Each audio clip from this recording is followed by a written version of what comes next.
What does it really mean to be unshakable? It's not just a matter of money, it's a state of mind.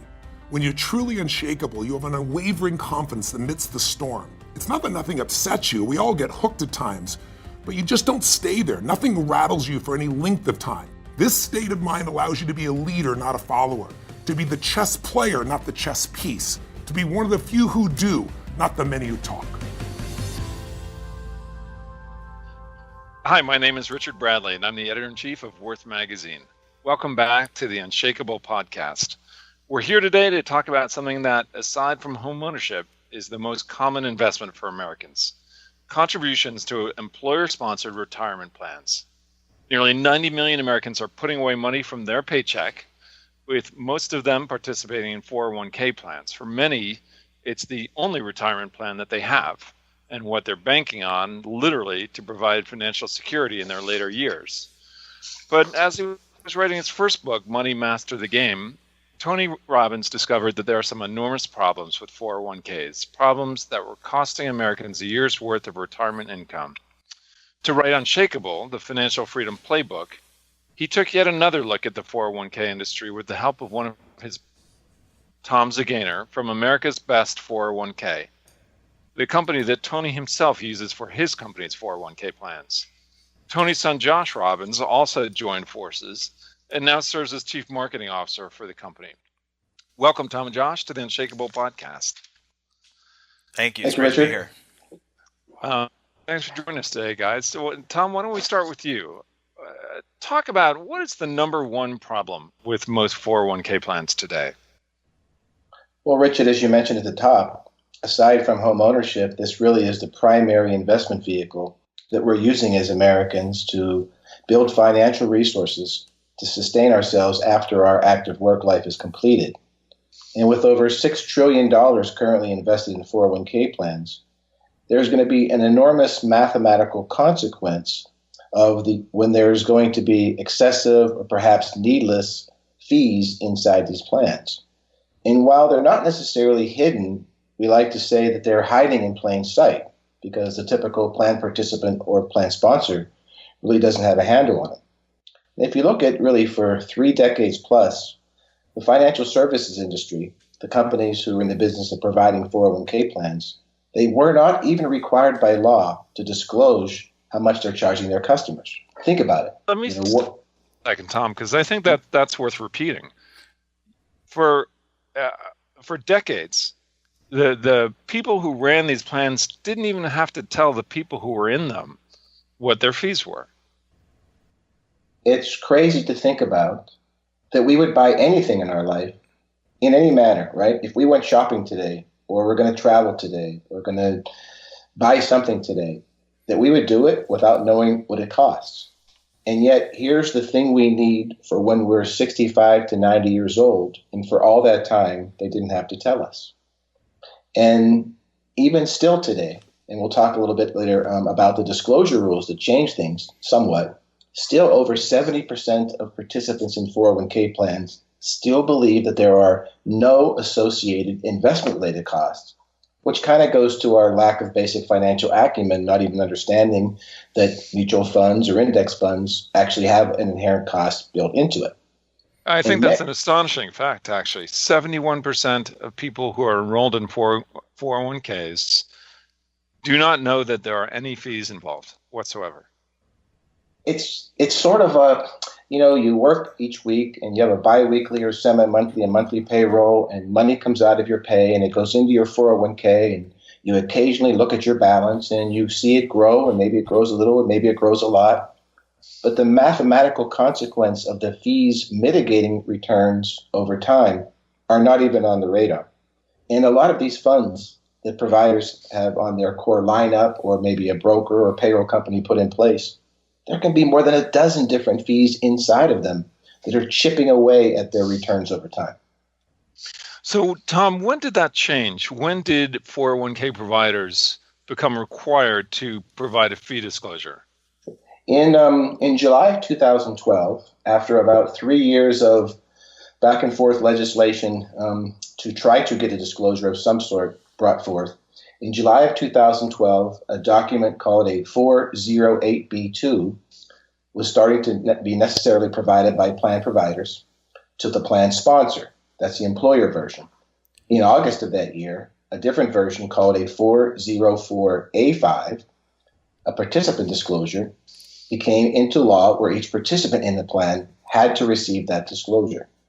The problem is that where it should provide clarity, it actually provides more confusion. Providers hide them on their website. They're not easily obtained even when you call the provider. These documents could be 30 to 50 pages long. They're in English, and there's numbers that we've learned from grade school. But when you put it all together, it's a document that makes no sense because there's no context to them. You mentioned, used the phrase hiding in plain sight for these fees. So if you take all the people who are enrolled in 401ks, and you subtract the 71% of people who don't know that they're fees, there are 29% of people left who do know that there are fees. How many of them, Tom, do you think could even find the fees if once they actually know that the fees exist? Hardly any, and here's why. There's not congruency between the employer version and the participant version. For example, on a participant version, you might see a core fund lineup and their expense ratios. But then there will be verbiage that says additional administrative fees may apply, or additional asset-based fees may apply. Contact your administrator. So even if you wanted to try to sit down and find the effects of fees for yourself, it's still not on the document because now you're required to go to your employer. Then the employer starts to dig up their version of it, and ostensibly there should be those fees noted there. And then sometimes on their fee disclosure document, it'll say, please refer to your contract to find that fee. So it's, even though the financial services industry is appealing to the letter of the law by providing disclosures, man, they're making it really difficult for people to come up with the end sum that's affecting them over time. Right. So most people don't know that there are fees. And the people who do know that there are fees find it impossible to find them and know what they actually are. Tom and Josh, talk a little bit about what these fees mean for the average worker. Like, let's start small. Say you got someone who earns $30,000 a year and saves 5% of his or her annual income, which is for someone who's making $30,000 a year a substantial savings, right? That's a significant amount of money to put aside. How do these fees affect their savings and their returns? Yeah, this is a great exercise because, again, when fees sound small, you hear 1% or 2%, and you think, does that really make a difference? But when you think about the impact of those fees over time, that's really what people have to fully understand and get their arms around. There was a great study by a think tank, bipartisan think tank called Demos, and there's a gentleman there by the name of Robert Hilton Smith, who's a full PhD, and he's one of the ones who went on this excursion to try to find how many fees he was paying and what fees he was paying, and found out there was over 17 different fees that could be applied in a fee disclosure.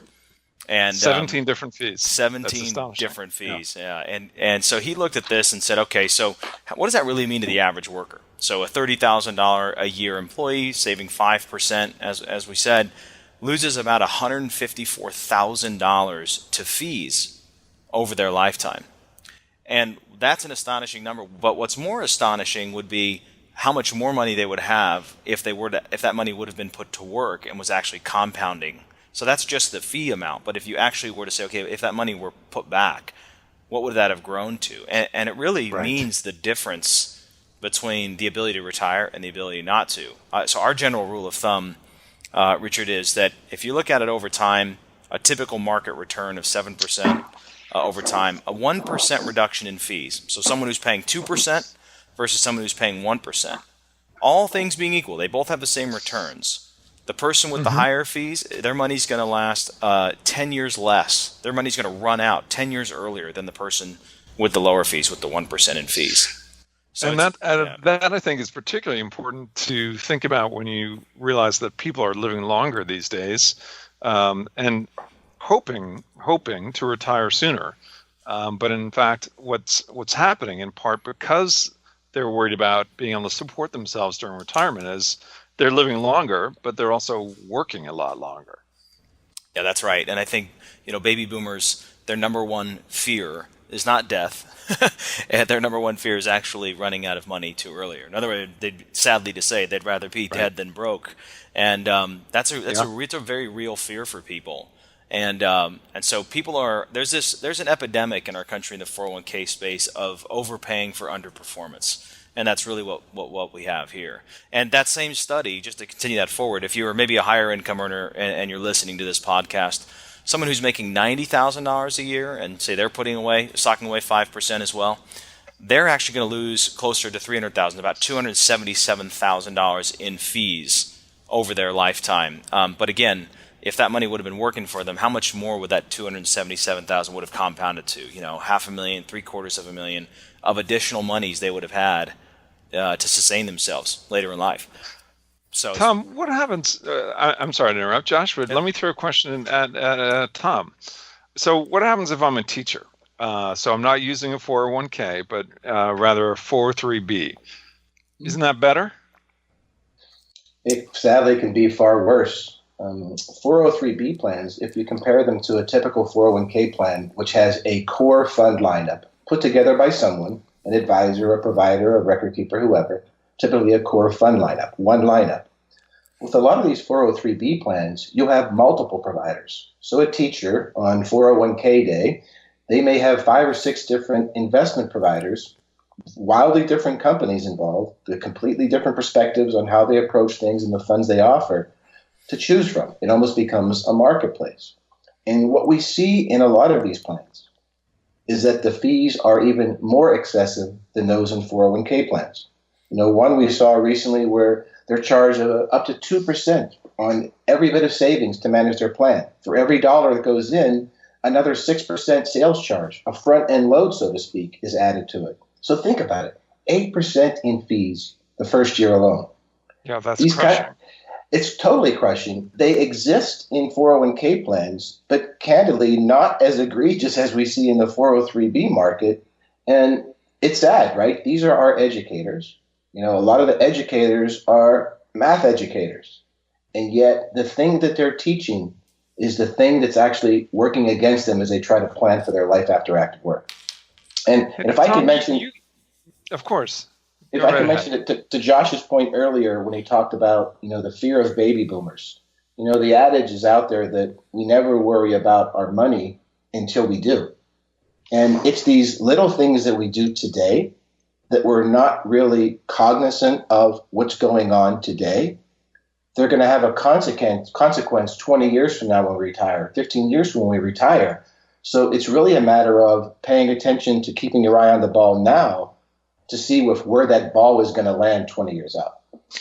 Tom, I know that you guys at America's Best have done a lot of research into this subject, a lot of research into fees, what they are, how to find them, what kind of effect they have upon people's investments and returns. How could people access that information from you all at America's Best 401k? Well, there's a couple of ways to start. We built something unique, our fee checker that's available either at americasbest401k.com or a participant-driven site called itsyourmoney.com, where you could enter in the name of your plan. This is a database that includes all existing 401k plans in the United States. And it'll give you an initial analysis based upon plans similar to yours. So if you have a $1 million plan, it's comparing you to all the $1 million plans out there in the United States. It gives you a sample report compared to industry averages. But where we really want to go forward from there, Richard, is to be precise, to be absolute. And that's why we ask either the plan sponsor or the plan participant to send us those fee disclosures I mentioned earlier. That's really the treasure map for us. It provides the optics to provide an accurate diagnosis, because the other thing that does not exist in the disclosure documents is that it's not taking into account time. Time is the critical aspect of all here, because you can see 1% or 1.5% or this fee or that fee. But until it's put into context of your plan balance or the company's plan balance and annual contributions year after year going forward with that hypothetical return rate that Josh mentioned earlier, 7%, for example, factoring all the expenses, you really have no idea if where you are going is a place you remotely want to end up until you introduce those elements. So that's what we do for people on a complementary basis. And Josh, how do people find out sort of the things that their 401k provider doesn't easily tell them? Yeah, so there's a we wanted to create a very clear and concise kind of indictment, if you will, across the industry. And there's really, this can might sound complex to the listener, but really there's really about 5 things that your 401k provider doesn't want you to know or understand. So we built a report to that effect. It's called the 5 Things Your 401k Provider Doesn't Want You to Know. And it's right there available on the homepage at americasbest401k.com. And so for business owners, it's a fantastic read. For participants, spread it around. Spread it around your colleagues, and if you have access to the ownership and HR of your business, because frankly, it's not, employers are busy, right? They're busy running their business. They're usually just, 401k is a check the box item. No, they're not trying to, your employer's not making money off you. These are the 401k providers. So the employers have every incentive and desire to want to help their employees. They just typically don't know that this is happening either. So it's a great report to pass along and to spread the word. So we feel like it's the best. A lot of secrets here that if we can get out there and kind of pull back the curtain, everybody would be better served. And sorry, that's at americasbest401k.com? That's correct. Right on the homepage there. Thank you. Okay. So I want to talk a little bit about the law and the politics around this, because those are important aspects of this. A lot of folks don't know it, but this is actually a subject that Washington has started to focus on in the past couple of years. I remember in early 2015, I think it was, the Obama administration started to get involved with this issue. And as part of the push toward legislation around a fiduciary standard, which is something that Tony Robbins and Peter Mallouk of Creative Planning talk about in another podcast episode, those guys made it clear that all brokers and advisors working in the retirement space must always be acting in their clients' best interests. So that was a pretty important change. Let me just repeat that because it is a big deal. All brokers and advisors working in the retirement space must always be acting in their clients' best interests. So the White House Council of Economic Advisors, I saw, issued a report that, quote, hidden fees and backdoor payments are costing Americans more than $17 million a year. Have things gotten better since then? It's about 2 years later now. Tom, do you want to talk to that?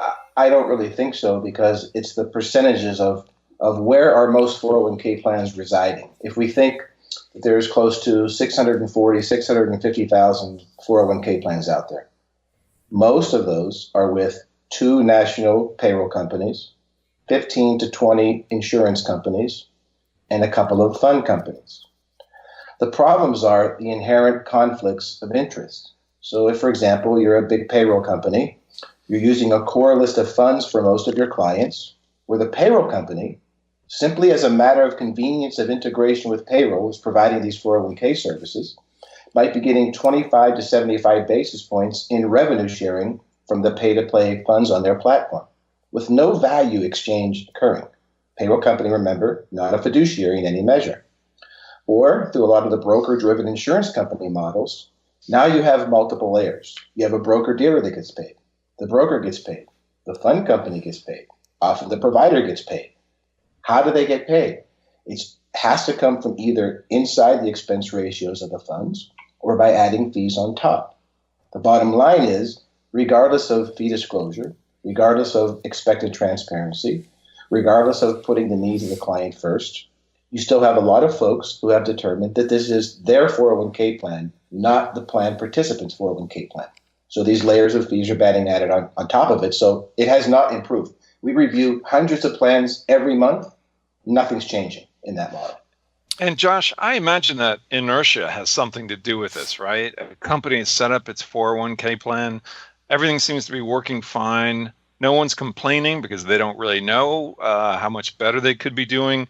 So why bother? Just no one's paying any attention to it, right? Absolutely. And that's it's the frog in the boiling water concept, right? I mean, that's really the way that they want it, is for no one to start asking questions.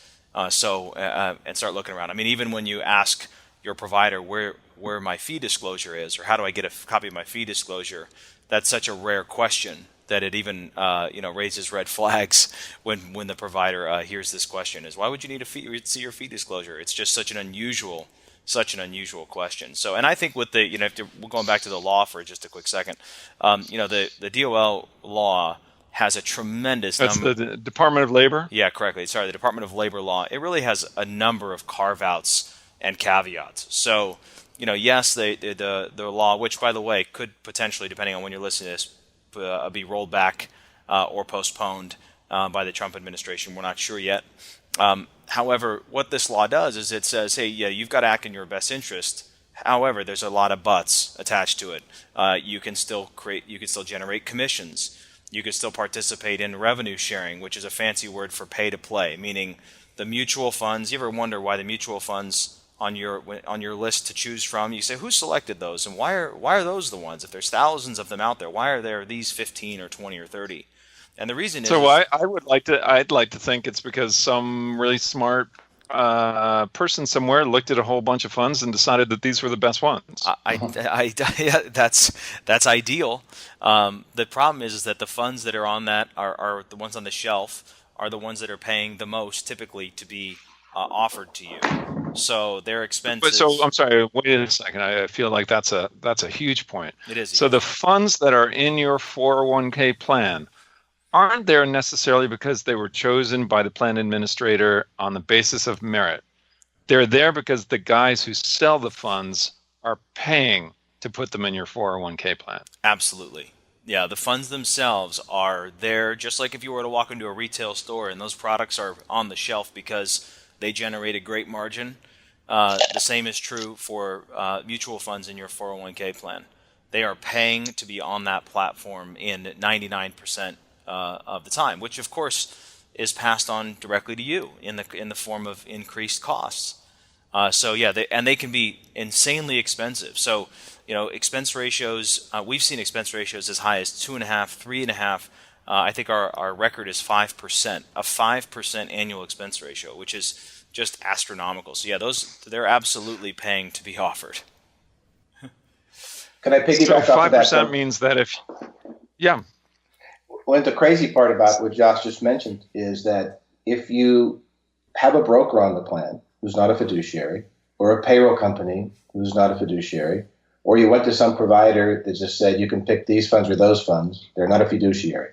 The plan sponsor, the business owner, under ERISA, is a fiduciary, meaning if you have discretion in administering or managing the plan, or you control the plan's assets, like choosing the investment options, or choosing the firm that offers those investments, that business owner is a fiduciary to the extent that's discretionary control over the plan.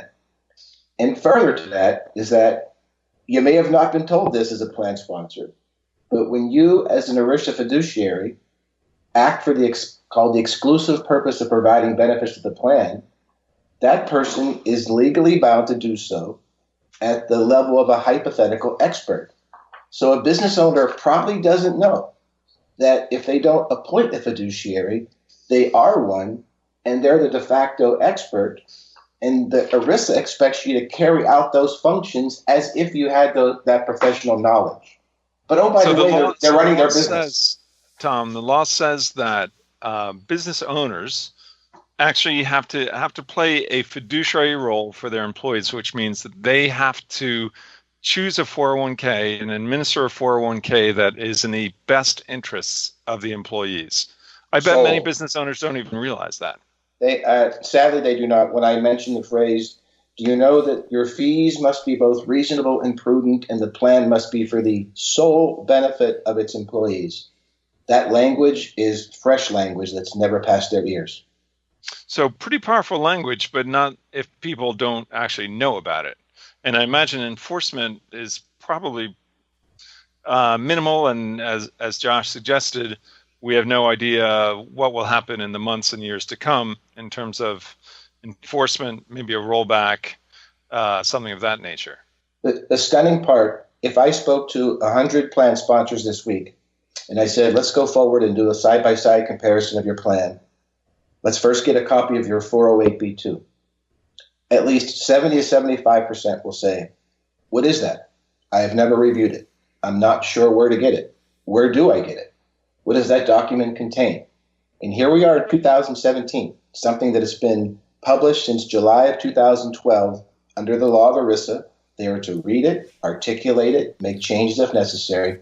And most well-intentioned employers, again, so deeply into running their business, have no idea even that this document exists and the information it contains. And then when we extract the information that it contains, that's when shock and awe comes into play, where they almost can't believe the effects of time. Right.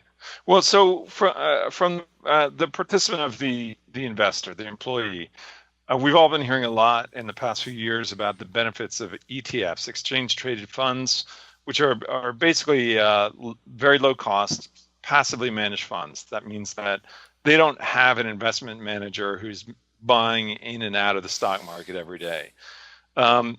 Should these folks, for them, is it just as simple as using low-cost index funds in your company's plan and avoiding these expensive actively managed funds? It's certainly in the right direction. I would say that many of the largest plans, the big companies like, I always say Apple probably doesn't have a 401k problem, right? The biggest plans are typically have those type of low-cost funds. However, it goes back to what I talked about earlier. Low-cost funds don't offer commissions, and they're extremely inexpensive. And so that throws a little bit of a wrench in the plan. And when we talked about the mutual funds paying to be on the shelf. So if there's no ability for the index funds to charge enough to be able to pay the providers are usually very reluctant. So typically what we see is, even though there's certainly a popularity to a move towards low-cost index funds like Vanguard and others, what you see is in the vast majority of plans, 90% of the plans where they're small businesses, right? Doctors, dentists, lawyers, manufacturers, etc., they don't offer those type of index funds in the plan. They don't offer them. And then what they'll tell you typically is you don't qualify. And what that means is we don't make enough money off your size of plan in order to offer you low-cost index funds, okay? So that's typically what you'll hear. The second thing is that what we have started to see is they have started to acquiesce and say, yeah, we'll put low-cost index funds in your plan. But they're not going to kill the goose that laid the golden egg that quickly. And so what you end up seeing is a couple, what I call sleight of hand moves. Number one is you'll see markups. So I'll give you an example. We see typically where like an S&P 500 index fund might cost 5 basis points or 0.05%. We see them often for 1 or 1.5, one as high as 1.68%. So that's a 3,600% markup. So these guys are taking super low-cost products, something for which there might be a 0.05% fee, and multiplying that fee by 20, 30 times? Easy. In those cases? Yep. All the time. Another group might charge a little less. Like maybe they'll charge, instead of 0.05, they'll charge 0.65. So they'll mark it up, maybe only 12 or 13 times, 12 or 1,300%. But then they'll also charge a sales load. So they'll take 3% on every dollar going in. Another one, we have clients that come to us all the time and say, hey, I think I'm in good shape. I got a low cost lineup of funds, and we'll look at the funds, and on first glance, they'll have really low expense ratios, like 0.05, 0.10, and we go, wow, this looks really good. However, what they often do is they recategorize their revenue in something they typically call it like a contract asset charge or an asset management charge, where they say, oh yeah, sure, you're going to have low-cost index funds, but you know what, we're going to charge 1.5 or 2.5% on the entire plan balance regardless. So they're going to make it one way or the other. So low-cost index funds, although in the general trajectory of the right decision, it's got to be a little bit more. You got to look a little further. A couple layers got to be peeled back. Well, going back again to the perspective of the business owner, I follow this as the editor of Worth, which is a financial magazine. I see some news articles about business owners who are actually occasionally getting because they are not actually following the letter of this new law and acting in the sole interest of their employees when they choose and administer a 401k plan. Tom, what do business owners need to be aware of, and what can employees do if they're stuck in an expensive plan? From the business owner's perspective, it is important that on a regular basis that they do a benchmark, fancy word for comparison, as an alternative to their existing providers. And the key is to do it in a non-biased basis. Because if you take it back to your provider and say, compare my plan against others, or back to Joe the broker, who might be your brother-in-law, or whomever, they're going to find a biased way to do that benchmark. But if you go out to a third party, and in this case, would be a third party because we're just going to provide numbers to numbers, is that you want to have real clarity on where your plan stands as opposed to what it could be. Again, this goes back to the fact, as a plan sponsor, you are the fiduciary of the plan, and you have a legal obligation to ensure the plan is for the sole benefit of its participants. And this is pretty easy to do. In 2014, the Department of Labor added close to 1,100 more examiners. And these examiners are knocking on the doors of businesses across America and doing plan examinations. And there's really 6 things where a plan could be considered or deemed to be out of compliance, with excessive fees that have not been addressed being one of those. This was back in 2014 that the DOL determined that 75% of the plans it examined were illegal, and the average fine to the business owner, this is a personal liability now, was $600,000. And we've seen cases where the plan assets were not relative to the plan fine itself. So that's one path that the employer has to be concerned about. The other thing we have to be concerned about is participant litigation. It's all over the news now. The amount of providers being sued, in many cases, the 401k participants of 401k providers themselves suing their own employer. So think about it. There's been some big insurance companies in the 401k business whose own participants have sued their own employer for the use of proprietary funds that have excessive fees. So it's another case, like we say, of the cook, willing to sell you his food but not eat it himself. So participants are in a bit of a, not tenuous spot, but a sensitive spot. Look, they're employed by someone, right? Everybody wants to keep and maintain their job and hopefully grow to it. But a lot of times participants will come to our website, run a fee checker, will then provide further information to them, and they're like, wow, it looks like we really have a bad plan and could be improved. But there's a general... they're reticent to go to their employer for fear of any sort of pushback, right, on why are you bringing this to me? And yet it's their money and they feel they have a right. The key reason we try to stress to employees why they should push it up to their employer is the employer has generally the largest balance in the plan and therefore the most to lose. So this is something that's good for everybody.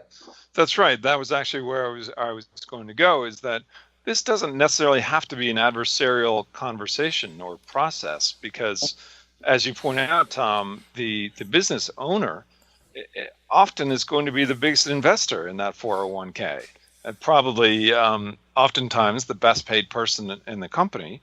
And so the business owner not only has a kind of legal self-interest in making sure that their plan, that he or she is acting as a fiduciary, they also have a financial self-interest in it. Well, I spoke to an attorney on Tuesday that we met at one of Tony's events last week in Florida. It was a plan with $1.4 million in assets. And to Josh's point earlier, he went out for a day and a half to try to get his fee disclosure. And he sent me all the emails that were going back and forth between his providers saying, Jim, we'll just call him, Attorney Jim has been asking for his fee disclosure. What do we say? How do we get it to him? What should we do? You can see all this. He wrote me an email. He's like, Tom, look at all these emails below. Do they not want me to see this thing? Are they doing something misleading here? Why? This is my information. Why can't I get to it? And when he finally got it, and I knew the data we were going to see because I knew the provider and the size of the plan, he told me that very thing. He said, of the 1.4 million, 850,000 belongs to my wife and I. We're the ones getting really beat up here. Right. So the changes they make for themselves now have an intrinsic and residual effect for their employees as well, and they get to be a hero across the board.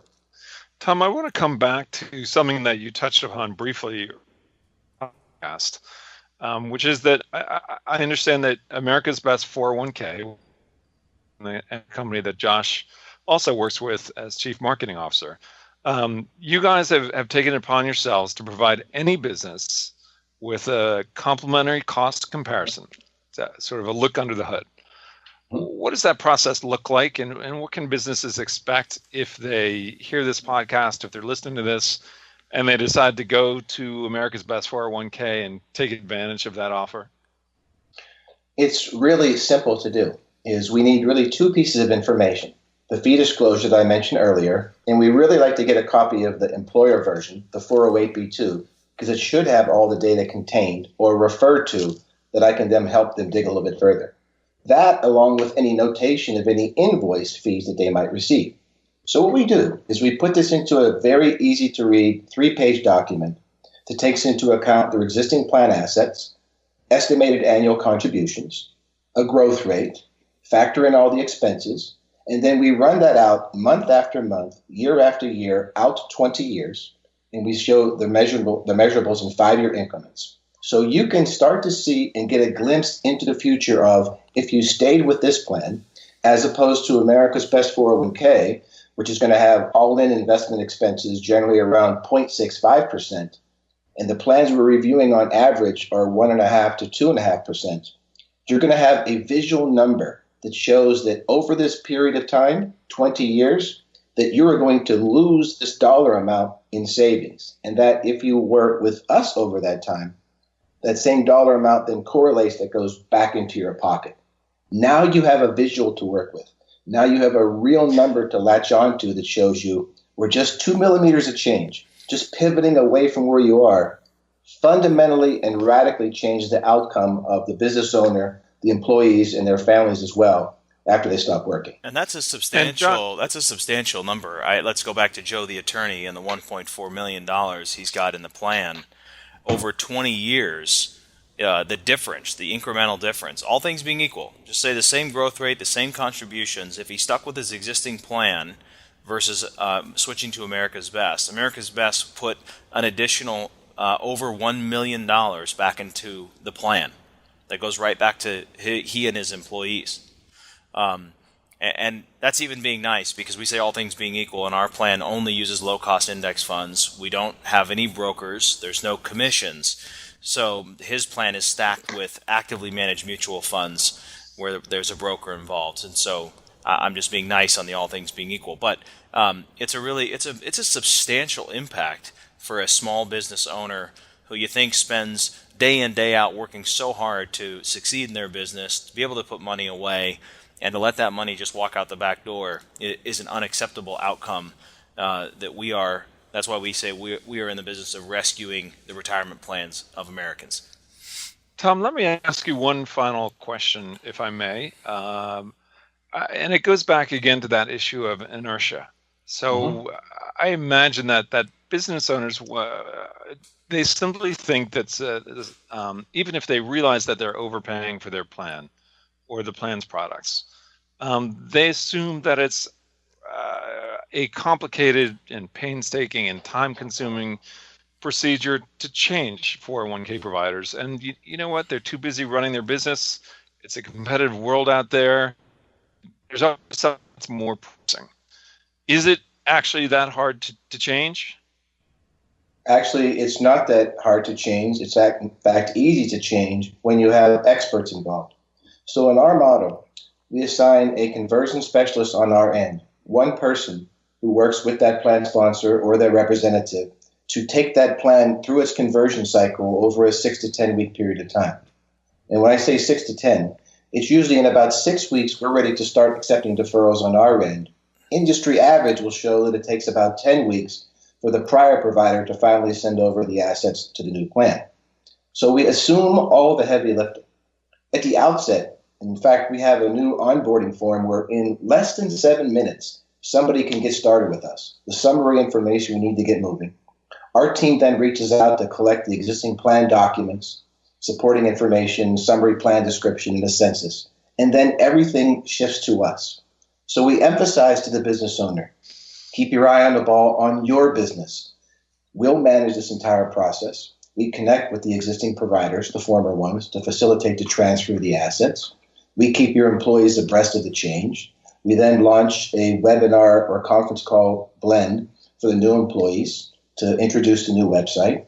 Then our advisory team steps in. We could give personal advice or individual direction in creating your portfolio.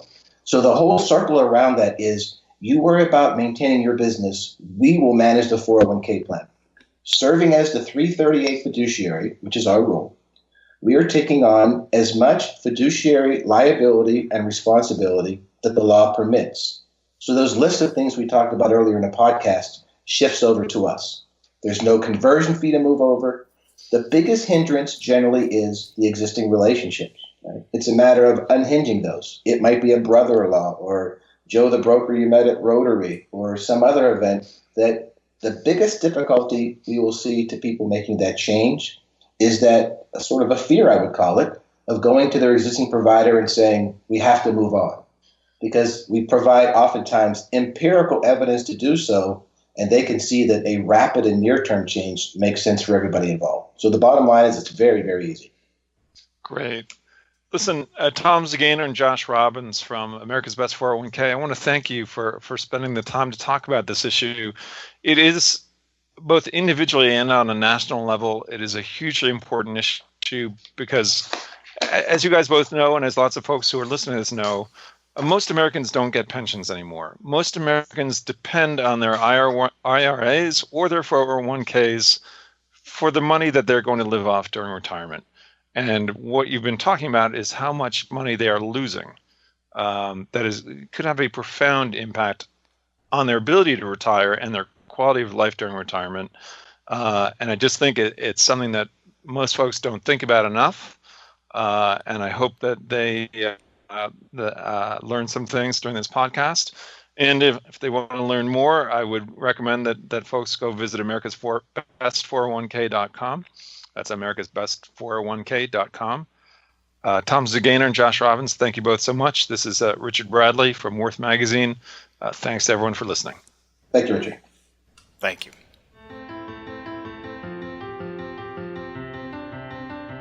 Hey, it's Tony Robbins. Listen, I hope you've enjoyed this episode of the Unshakable podcast. It's the companion to my new book, Unshakable, Your Financial Freedom Playbook, Creating a Peace of Mind in a World of Volatility. And it's co-authored with my dear partner, Peter Maluk.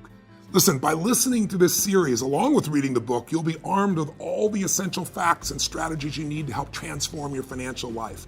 So if any of the ideas here you've heard today have struck a chord with you, and you're interested in getting a second opinion on your own financial plan or create one if you don't have one, then please go to getasecondopinion.com. That's getasecondopinion.com to have a creative planning advisor take a look at your portfolio or, again, help you to create a plan. It's completely complimentary, completely free, and there's no commitment necessary. I'd also personally love it if you'd leave a review of this podcast on iTunes. I'd love to know what you thought of the program. And also, I'd love to hear any new questions you have, any takeaways you took from the podcast. And if you want to share any success stories about your own journey towards financial freedom, we'd certainly love to hear about it. For more information about my book and some more related articles, videos, and other information that can help you to create that unshakable state and achieve the financial freedom you want, go to unshakable.com and know that 100% of this book's profits are being donated to Feeding America. 45 million people in this country every night don't know where their next meal is going to come from. 17 million are children. And your contribution to this book, 100% of those profits are going to feed them. We'll feed 50 million people with this book, and we'll feed another 50 million, 100 million next year alone, just with the additional bonuses that I'm offering, the additional benefits I'm getting Feeding America as well. So thanks for being my partner, and live strong, live with passion, and we'll hear you and meet you on the next podcast. The Unshakable podcast was produced in collaboration with wealth management firm Creative Planning. It is hosted by Richard Bradley, editor-in-chief of Worth Magazine, and features business and life strategist Tony Robbins and Peter Maluk of Creative Planning, with special guest Tom Zgainer. This podcast is produced and distributed by Robbins Research International. Copyright 2017.